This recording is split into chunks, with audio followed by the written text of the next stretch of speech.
brought to you by Agilus Diagnostics. Health test की बात आती है तो मैं भरोसा करता हूँ India largest diagnostics company Agilus diagnostics. खुद को टेस्ट करते रहो। तो आदाब, नमस्कार, गुड इवनिंग, सत श्री अकाल। एक बार फिर आप तमाम लोगों का स्वागत है क्राइम तक की कहानी के इस एपिसोड में। उम्मीद है पूरी फैमिली अच्छी होगी, अपना और अपनों का ख्याल रख रही होगी। आज की कहानी शुरू करूं उससे पहले आपको एक जानकारी दे दूं। बहुत सारे लोगों का मेल अक्सर आता रहता है। क्राइम लिटरेचर फेस्टिवल ये देहरादून में है, 29th, 30th एंड 1 दिसंबर। तो मैं वहाँ 30 और 1 दिसंबर को रहूँगा, सैटरडे और संडे। क्राइम के ऊपर अलग अलग तमाम लोग, बड़े बड़े लोग पहुँच रहे हैं, तो कुछ डिस्कशन, कुछ बातें। तो जो भी देहरादून आसपास अपनी क्राइम तक फैमिली मेम्बर हैं ज़रूर आइए। शायद कोई हयात सेंट्रिक नाम है होटल का, वहाँ पर ही है। तो दिलचस्पी हो तो आइए, मुलाकात भी होगी।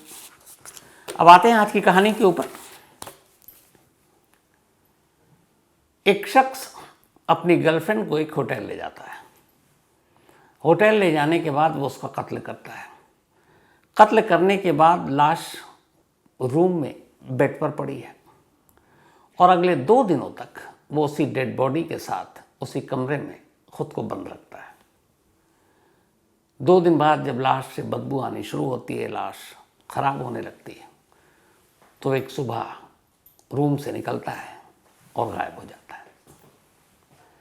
अब बेंगलुरु पुलिस के सामने इस वक्त सबसे बड़ा सवाल ये है कि कातिल जो एक होटल के अंदर, एक 3 स्टार होटल, उसके अंदर कत्ल करता है और कत्ल करने के बाद लगभग अगले 48 या 72 घंटे में वो कभी भी आसानी से वहाँ से जा सकता है।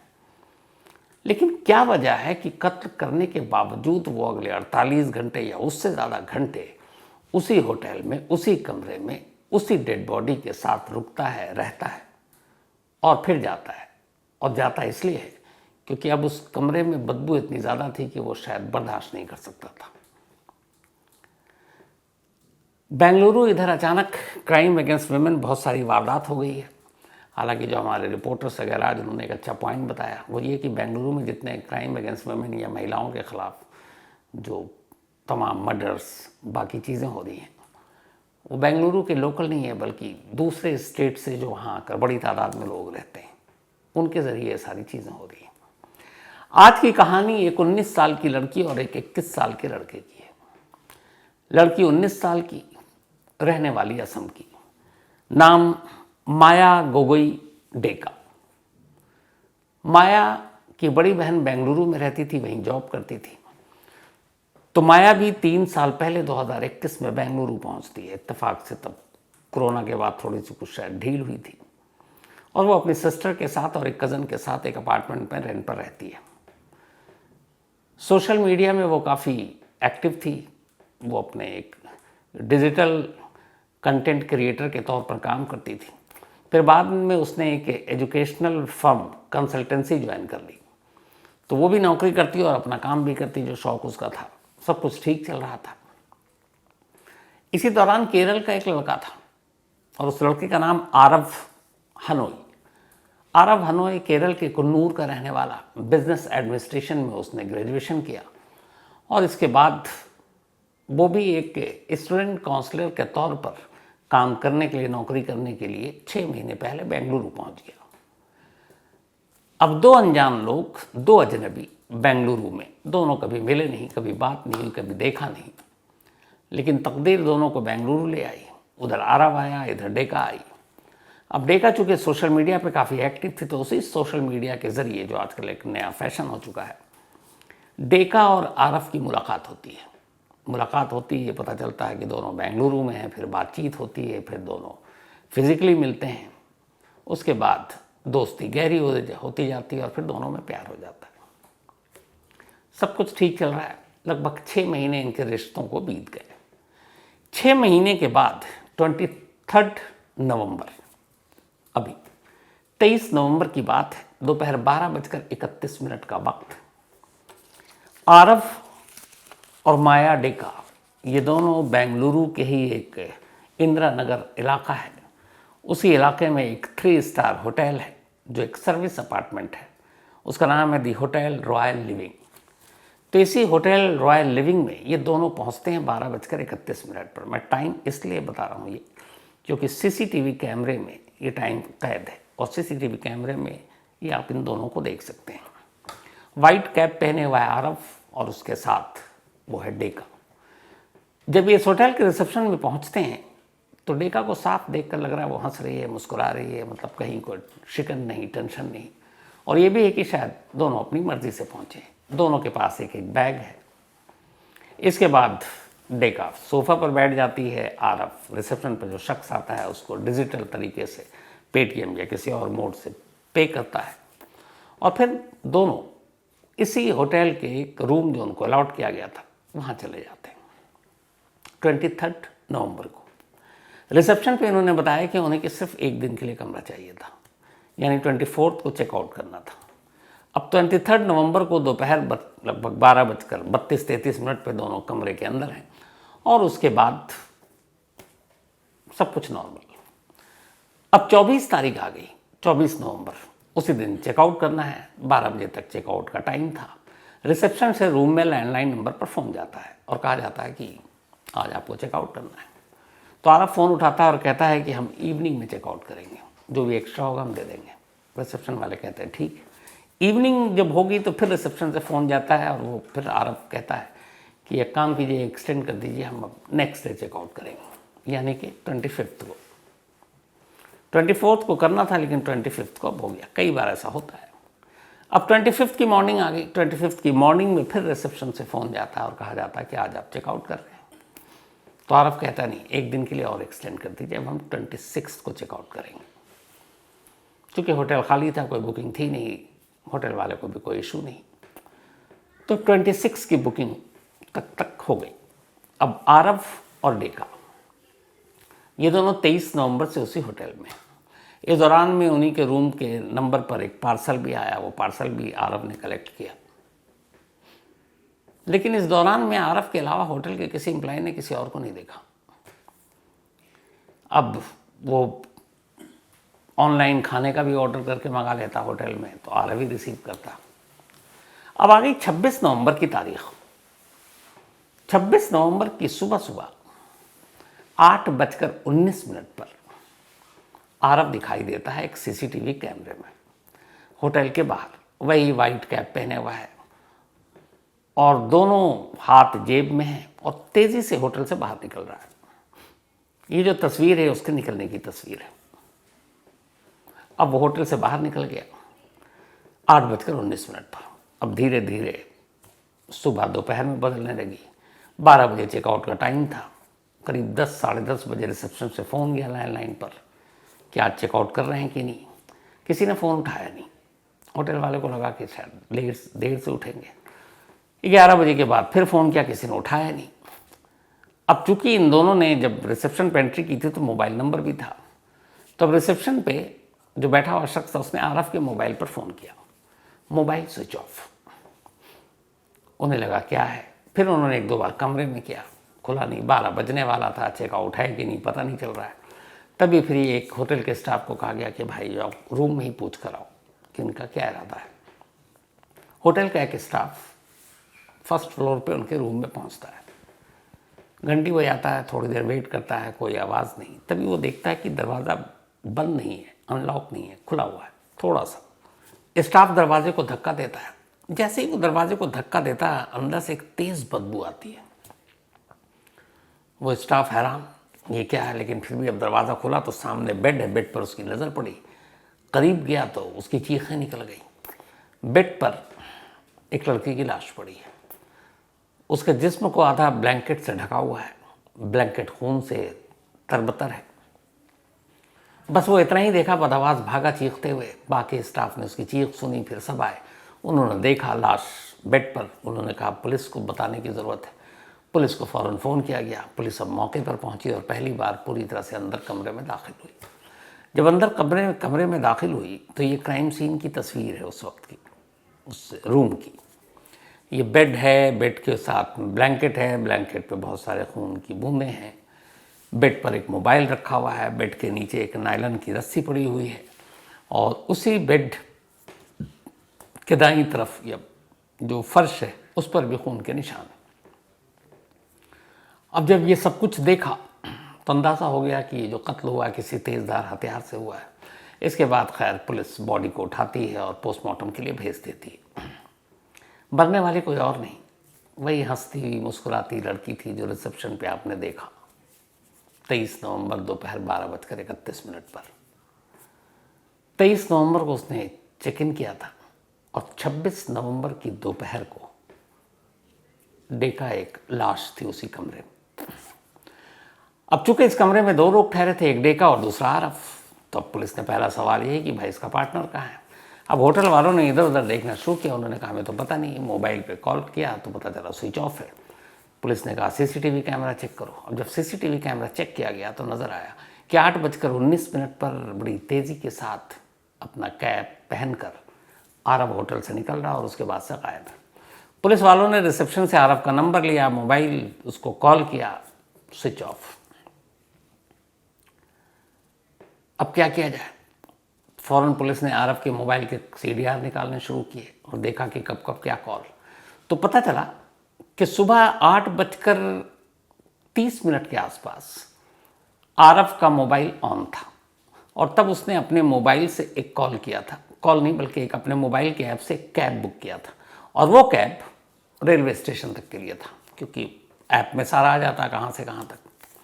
अब वो उसमें नंबर भी था कि कैब के CCTV कैमरे में वो कैब भी कैद हो गई। तो उसके नंबर से कैब वाले से बुलाकर पूछा गया, उसने बताया स्टेशन पे छोड़ दिया था। अब वहाँ तक की कहानी तो थी, उसके आगे वो कहाँ गया, गायब, मोबाइल बंद, अब कुछ पता नहीं। अब ये सारी चीज़ें हो गई। इसके बाद डेका का मोबाइल निकाला गया, उसके CDR खंगाले गए। फिर उनके कागजात से पता चला कि डेका की एक सिस्टर और कज़न यहीं बेंगलुरु में रहते हैं, उनको इन्फॉर्म किया गया, वो सब आए। फिर सारी पूछताछ हुई, बातें हुई। तो जो जितनी कहानियाँ सामने थी वो ये थी कि 6 महीने पहले आरब और डेका की दोस्ती हुई थी। डेका की सिस्टर को भी इनकी दोस्ती के बारे में पता था। वो 21 साल का लड़का, ये 19 साल की लड़की। लेकिन इन दोनों की इस बातचीत के अलावा और कुछ मालूम नहीं था कि इन दोनों के बीच में ऐसा क्या, क्योंकि कातिल के तौर पर और कोई आया नहीं होटल के अंदर। CCTV कैमरा 24 घंटे है। एक दिन के लिए गए, 3 दिन एक्सटेंड किया। जब डेका का मोबाइल पुलिस ने अनलॉक किया और देखा तो उसमें ये देखा कि आखिरी मैसेज, आखिरी कॉल 24 नवंबर का था।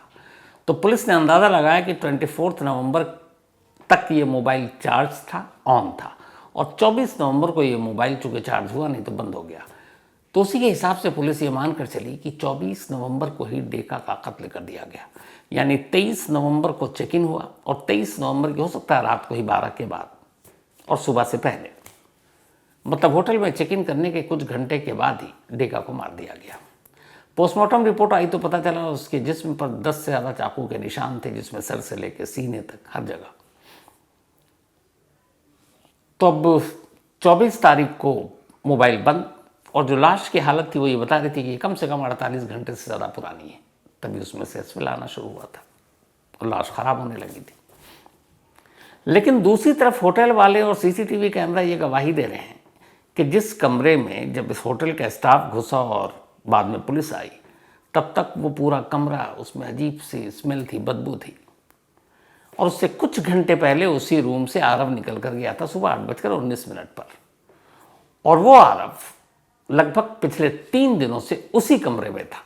और मोबाइल और पोस्टमार्टम रिपोर्ट और मौत की तारीख और टाइम के हिसाब से देखा जाए तो यानी कि वो 48 घंटे से ज़्यादा उस लाश के साथ एक ही कमरे में बंद रहा। अब एक ऐसी लाश जिसमें से बदबू आ रही है, जो लाश ख़राब हो रही है, और एक कातिल उसी लाश के साथ उसी होटल के रूम में, ये भी नहीं कि किसी प्राइवेट प्रॉपर्टी पे, एक ऐसी प्रॉपर्टी जहाँ पे ख़तरा कभी भी कि कोई भी आ सकता है, कोई सफाई करने आएगा, हाउसकीपिंग वाला आएगा, या बाकी खाने पीने की चीज़ अगर आप ऑर्डर देते हो। लेकिन उसके बावजूद वो भाग नहीं रहा, बल्कि उसी रूम में कत्ल कर चुका है और लाश के साथ बैठा हुआ है कमरे में। अब ये बात पुलिस को बड़ी अजीब लगी कि ऐसा क्यों। अब जब दोनों के कॉल डिटेल रिकॉर्ड निकाले गए तो पता चला कि पिछले 5 महीनों में इन दोनों के बीच हज़ारों कॉल हुए, इन दोनों के बीच हज़ारों मैसेजेस आदान प्रदान हुए। और जाते जाते आरव अपना बैग छोड़ गया, जो आते वक्त उसके पास था। डेका का अपना बैग उसके पास था। फिर उसी होटल में उसी रूम के नंबर के साथ एक ऑनलाइन उसने नायलन की रस्सी का ऑर्डर दिया था जो उसने खुद रिसीव किया होटल में। तो अब रस्सी का ऑर्डर, चाकू का उसने कहीं से ऑर्डर नहीं दिया, चाकू के कोई सबूत नहीं मिले, तो इसका मतलब वो चाकू पहले से लेकर आया था।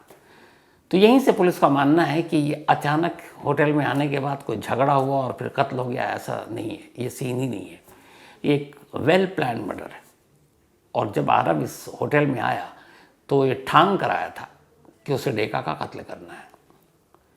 लेकिन डेका का कत्ल क्यों, वजह क्या थी, और उससे भी बड़ी पहेली ये कि कत्ल करने के बाद इतने मौके थे, वो आराम से जैसे 26 नवंबर की सुबह 8:19 पे निकला, वो दरवाज़ा लॉक करके वॉक करने के नाम पे, कुछ खरीदने के नाम पे, कहीं भी किसी भी बहाने से बाहर आ सकता था और भाग सकता था। लेकिन एक शख्स कत्ल करता है और कत्ल के बाद लाश के साथ 48 घंटे से ज़्यादा उसी कमरे में बैठा रहता है। यही चीज़, यही सवाल पुलिस को कचोट रही थी। अब इसकी वजह क्या हो सकती है?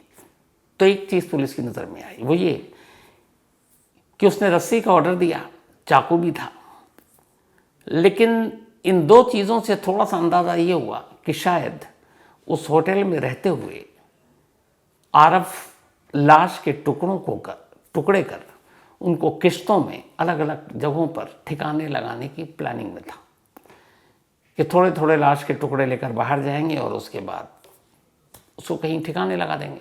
हाल के वक्त में ऐसे बहुत सारे केसेस हुए हैं और कातिल सब ऐसी आइडिया लेते हैं। तो बहुत मुमकिन है इसीलिए वो होटल में रुका रहा और बैठा रहा कि लाश के टुकड़े करेंगे और फेंकेंगे, लेकिन उसे मौका नहीं मिला।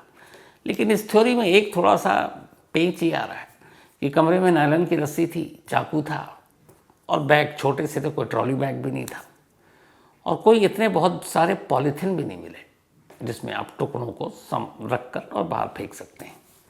तो ये थोड़ी सी डाइसी टाइप की है। तो फिर वो कमरे के अंदर क्यों था?